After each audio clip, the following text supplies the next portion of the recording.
मला घरात विनामूल्य दूरदर्शन सेवेबद्दल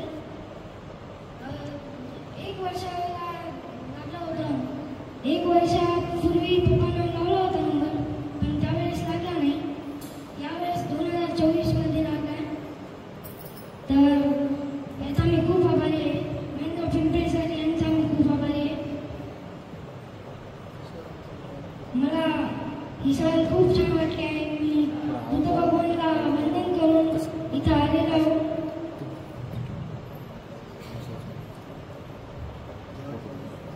जेवायचं खूप छान होतं. घरी तर एवढं छान भेटत नाही, पण इथं एकदम मस्त होतं जेवायला.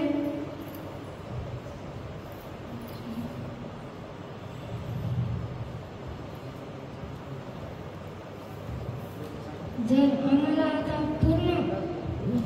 पुढच्या वेळेस पण आम्हाला जर नंबर लागला तर आम्ही यायला तयार आहोत.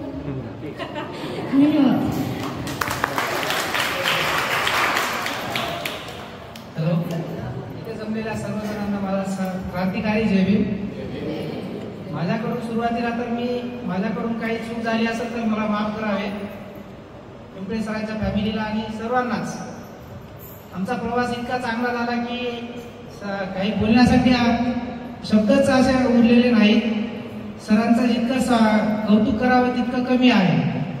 आणि आता जे माझा मुलगा बोलला, मागच्या वर्षी पण आम्ही नंबर लावला होता, पण आमचा नंबर नाही लागला. आम्ही टोकन नंबर पण घेऊन आलो होतो राज सरांकडे, पण ते टोकन नंबर आमच्याकडून हरवल्या गेलं.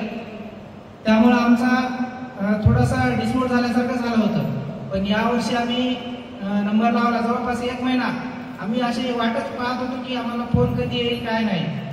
आणि वाट बघितल्यानंतर आम्हाला एक दिवस फोन आला आणि तुमचं सिलेक्शन झालं म्हणून आम्हाला असं सांगण्यात आलं. तर आम्हाला आनंद इतका असा भावेन असा झाला सर. आणि आम्ही सर्वांना सांगत होतो की आमचा नंबर लागला म्हणून. तर आम्ही पिंपळे परिवाराकडून खूप खूप धन्यवाद देतो त्यांना. म्हणजे आम्हाला त्यांचा एवढा हे भेटला, म्हणजे आता मला बोलता येत नाही जास्त, पण अशी संधी जर आम्हाला परत मिळाली तर आम्ही त्या संधीचा परत फायदा घेऊ. आणि परत एकदा धन्यवाद. जय भीम. काही चुकलं असेल तर मला